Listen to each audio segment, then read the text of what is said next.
Looking to pick up your very own custom sleeves? Well, look no further. Go to yourplaymat.com where you can choose to have your very own image on the back of sleeves, or you can choose from their amazing range of pre-designed artwork ready and waiting for you. Get them shipped directly to your door and use the affiliate link and discount code down below to get 10% off. What are you waiting for? Go and grab your custom sleeves from yourplaymat.com.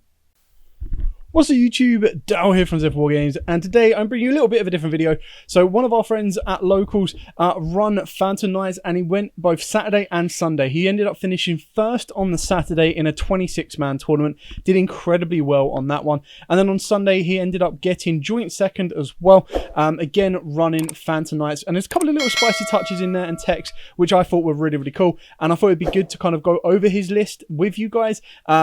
Kind of analyze it as well and see what works, what doesn't work. And there's a couple of surprise changes in here which I'm quite interested in, and hopefully I'll be able to follow this up throughout the week with kind of like some feedback or some player kind of review as well. So with all of that out of the way, please smash that like button, hit that notification bell and subscribe so you don't miss out on any more upcoming content. With that out of the way, let's dive straight first into his profile. So, as you can see, going from top left to bottom right, we've got triple scales, triple cloak, triple boots, 1 gloves, 1 greaves, double Kagamuchanai, 1 jackalope, 1 snaky boy. It looks like we've got 1 psychic wielder and the other psychic, which are basically just if you control level 3 special summon it. We've then got triple Ash Blossom, triple Ghost Bell, and triple Ghost Mourner. Now, the Mourner is a very interesting touch, and he literally learned his lesson from that. So on the Friday, he was playing a different deck. Someone Ghost Mournered him and burnt him for 6,000, which is slightly funny. But right now, I think Ghost Mourner is a really kind of cool card if you can control what your opponent is playing. So it's really kind of cool in the sense that the way it kind of worked is it basically acts like an effect veiler, but it's a hard once per turn. If your opponent has to link that monster off or leaves that monster, they're going to take a bit of burn damage. Now, obviously, in the example that he kind of faced, is the burn damage was quite severe. It's about 3,000 damage off of a normal burn from the Ghost Mourner, and then it's 3,000 damage because it was a Dragoon that popped it. So what Mourner is just an alternative to Veiler with a little bit of an edge, depending on the route you want to go. And again, there are pros and cons to it. Obviously, Veiler can be dropped at any point during the main phase on your opponent's monster, whereas Mourner is very specific and is a when effect, so it can only go onto the last chain. Ghost Bow is quite straightforward and simple on the fact that you're going to be looking at stuff like Tri-Brigade as well. And then the Ash Blossom is another interesting choice. Now, he does play another card in the deck, and I was like, well, maybe, and this is just my kind of opinions on it, maybe you could cut a Ghost Mourner and a Ghost Bell and put in 2 Ghost Ogres. Now, the reason you would do that is it can open up some other options for this particular type of deck, especially when he's playing, so spoiler, he was playing Emergency E-Telly. Now, obviously, E-Telly at the moment would go for Psychic Wielder and the other Psychic card, but the idea is it could bring out Ghost Ogre. Ghost Ogre, of course, is another hand trap, so if you do open it, you've got that ability to disrupt. And Ghost Ogre is always one of them hand traps, like I say many a time before, it's like one of them hand traps that a lot of people don't expect, because it kind of falls in and out of the meta, that when you drop a Ghost Ogre on someone, they're kind of like, whoa, okay, I was preparing for an Ash, so I still had the monster on the board, but not a Ghost Ogre.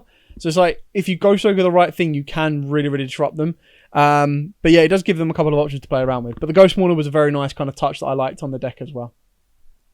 Then we move on to the spells. Now, of course, he's flexing super hard with those triple ulti droplets. And to be fair, for the first time in a while, this actually put in a lot of work as I was watching his duels. Alongside a Monster Reborn, Reinforcement of the Army, Foolish Burial, Called by the Grave, Emergency Teleport, and of course the 1 Phantom Knight rank up.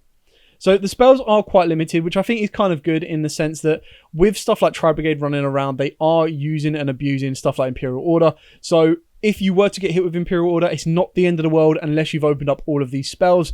And because you've still got the ability to quick effect activate the E-Telly, you can chain to that as well. It does make it a little bit more difficult to get into your Requiem Dragons, but it still gives you that option. Obviously, all of the Phantom Knights are warriors, so you're going to play Rota. Foolish Burial can pretty much send anything you want. Now, 9 out of 10, there's so much graveyard recursion with, of course, the Phantom Knights. You've got, anytime a Phantom Knight is banished, you can resummon the Scales. You've obviously got Boots and Cloak that will banish themselves to give you searches. And then, of course, you've got Gloves that will banish to send a card, which will 9 out of 10 probably be Wings or a Fogblade, to then banish and revive one of your Phantom Knights. So there's a lot of consistency there. And of course, he does play this Sea Dragon Levianeer in order to bring his banished monsters back as well. So quite a lot of synergy, which works nicely. Obviously, Drop Blitz is just for going second. The best thing about this deck is it does have spells, traps, and monsters. And at the end of the day, it's one of them decks that doesn't mind sending their stuff, because sending some of the monsters can really help you sometimes. And sending the traps again can help you sometimes, because they can all be banished and extend.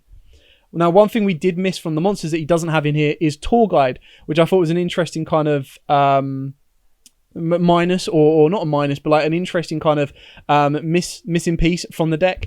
But I can only assume that the way it kind of works is, unless you open up an extender, if it does get impermed, ashed, veiled, anything like that, then you kind of you're stuck a little bit on her. Whereas the Phantom Knights, because the Phantom Knights give you that ability to discard, that discard can be an extender. It can be something that can then search. Because keep in mind, if you open up a Cloak and you discard that off of your Scales, even if they stop the Scales, you still then have the ability of banishing the Cloak to get you a Boots, which you can then special the Boots and off you go. So that kind of makes a bit of sense as well. Moving into the traps, of course, we've got the 1 Shade Brigandine, the 1 Wings, and the triple Fogblade. Again, very minimal on these. You don't really need to go all out on this. They've just got a lot of recursion. The fact that the Fogblades and the Wings can all banish themselves to revive Phantom Knights is, of course, very, very good. It basically means that if your opponent can't turn off your graveyard or stop your graveyard or anything like that, you're going to be able to recur your resources during the next turn. And this is kind of why it symbolizes a lot like Salamangrates, in the sense that they just constantly recur. And their standard combo is pretty much can end on a Requiem, which could have 3 negates, alongside Fogblade. So they're having to deal, and this is what makes Phantom Knight such a good deck, is it means your opponent has to deal with front row and back row. So when you find the right deck that doesn't auto-lose to a Dark Ruler no more, that doesn't auto-lose to a Lightning Storm back row, this is where it becomes a little bit tricky for your opponent, because it's like, right, okay, I've dealt with one part of it, but I've now got to deal with the other part of it. When you're trying to out that with just one card, it's still very, very difficult. So traps, again, I think pretty much straightforward on that one. Onto the extra deck, of course, we've got the 1 Levianeer Dragon. You've got 2, not Rusty, 2 Breaksword, 1 down a Magician. Now, this put in so much work for him, it was unreal, because the idea is he would make Breaksword and not even use its effect. You can make Breaksword under Bardiche, pop a card, then you would attack with your Breaksword, and then rank the Breaksword on top with down a Magician, and then go into Zeus, and then Zeus instantly gets a 2 send, which pretty much outs near enough any board, including a Dragoon if their opponent's already used it. Dark Rebellion XYZ Dragon. So it's just another alternative rank 4 that you can make once you've used Breaksword's effect to pop itself, or use Bardiche to pop Breaksword, anything along those lines.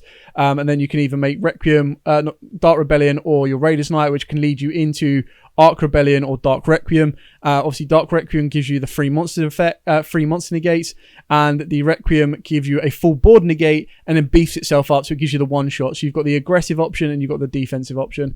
And then, of course, you've got the Zeus, where if you can't break your opponent's board, you're good to go. Off of the back of that as well, it also gives you an instant out with your Fogblade. So if you're like, right, okay, I can save the Zeus and I can go Fogblade, negate, Fogblade, negate. Now they put me in a bit of threat, Zeus, clear the board. Zeus stays on, and Zeus still has another kind of wipe as well. So your opponent has to get through a lot. And then because you've ended up putting your Fogblades into the graveyard, you can banish 1 Fogblade, bring a monster back during the end phase or anything like that to set your board up ready to go for the next turn. And then during your next turn, you banish another Fogblade to bring out another one, and that straight away gives you another Breaksword. So you're going to be getting an instant 5k. You haven't even used a normal summon. You haven't even used any of the effects of the Phantom Knights. So you're able to go further from there. IP Masquerena, being able to end on this as well does give you that ability to go into Unicorn or Appaloosa should you need it. Obviously, Cherubini, so good. Sending as cost causes a lot of problems for a lot of people. There's so many people that we know have tried to ash the card. Keep in mind, it sends as cost, so they can't do that. And then basically Cherubini becomes a free Foolish Burial. And off of the back of the free Foolish Burial, again, when he's not playing the Burning Abyss and he is only playing pure Phantom Knights, that ability is near invaluable, because being able to set up your graveyard, being able to ready to go for the next turn, go for the turn you're playing to, beast up the Cherubini, and also keep in mind, cards that Cherubini points to can't be destroyed by card effect. So it gives them, again, well, they can, you need to sacrifice one of them, I believe it is. but it still gives you another line of protection. So just imagine that if you put Zeus under a zone that Cherubini's in, and they try and destroy your Zeus, rather than you having to waste a Zeus material, you can just go, okay, cool, protect with Cherubini, sacrifice Cherubini, or sacrifice something else it points to. And it just allows you to keep going and going, which I think is really kind of cool. Bardiche is what it is, standard insane card. Alongside, of course, Unicorn, Appaloosa. Access code is a weird one. So I personally, looking at this list, wouldn't really play access code.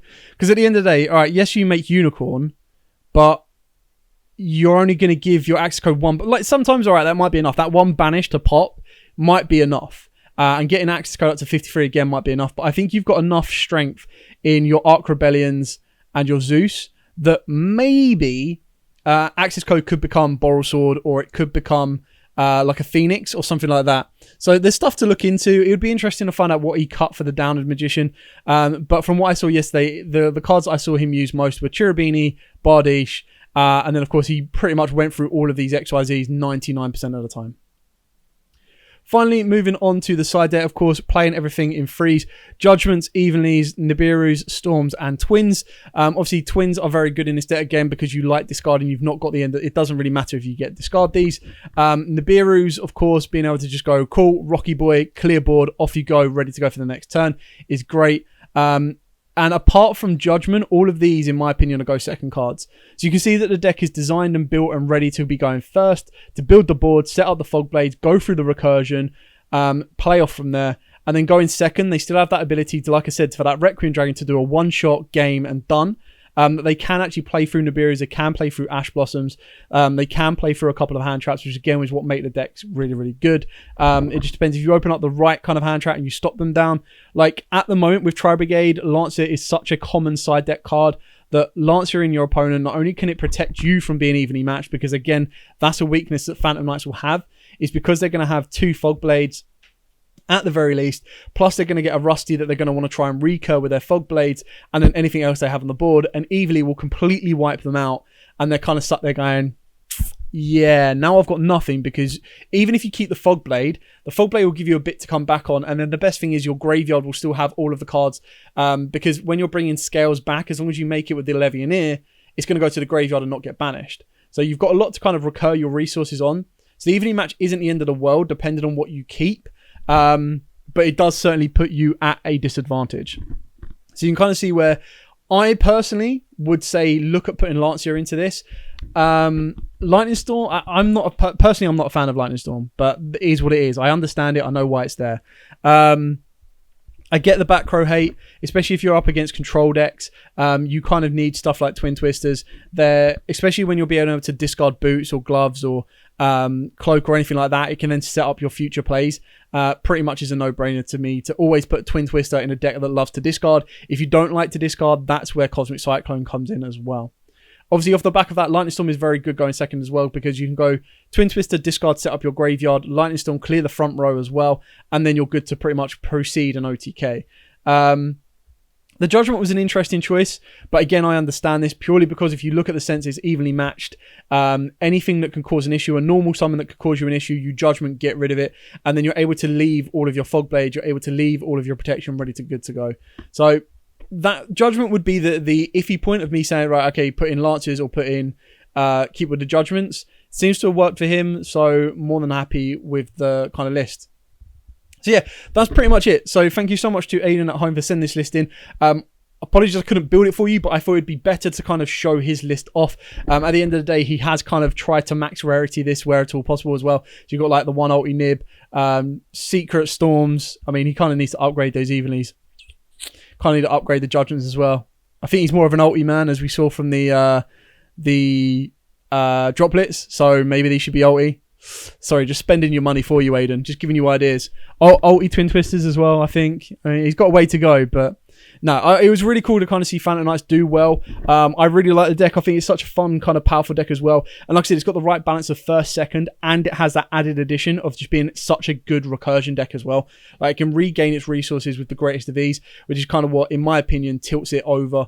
Obviously, it's not tier 1, because when Virtual World come into play, the lack of graveyard really sucks. Lancia and them really can struggle, because it means they can't recur their scales. They can't use their boots to search. They can't use their cloak to search. And it really does slow them down. And then being able to Veiler or stop the Bardiche, again, really hurts them from being a Foolish Burial, and off you go. So really kind of cool deck. It does have its fragilities, but I thought it was such a cool deck that did really well at the weekend consistently that I thought it would be good to kind of bring it to you guys and show it off as well. Anyway, thank you so much for watching. Don't forget to like, comment, subscribe, share. If you do have any deck lists that you would like to be shown off as well, by all means, please send them in to us and I'll be more than happy to do that. I'll even be happy to kind of give you a bit of critique, give you my own kind of opinion. But at the end of the day, this deck, out of the total of, what did we do, 9 rounds, only lost 1. It drew 2 rounds, but only lost 1 round. Like, that's insane. Like, that's unreal. And the fact that it was a total of, because again, it was a sneak weekend as well, so everything was busy. So it was 26 players plus another 12. So total 38 players, 9 rounds, 1 loss, 2 draws. So I think the draws will be avoided in the future because he'll know how to play a little bit faster. I still think the deck does incredibly well. Anyway, thank you so much for watching. Like, comment, subscribe, share. Till next time, as absolutely always, stay safe and happy dueling. Looking to pick up your very own custom sleeves? Well, look no further. Go to Yourplaymat.com, where you can choose to have your very own image on the back of sleeves, or you can choose from their amazing range of pre-designed artwork ready and waiting for you. Get them shipped directly to your door and use the affiliate link and discount code down below to get 10% off. What are you waiting for? Go and grab your custom sleeves from Yourplaymat.com.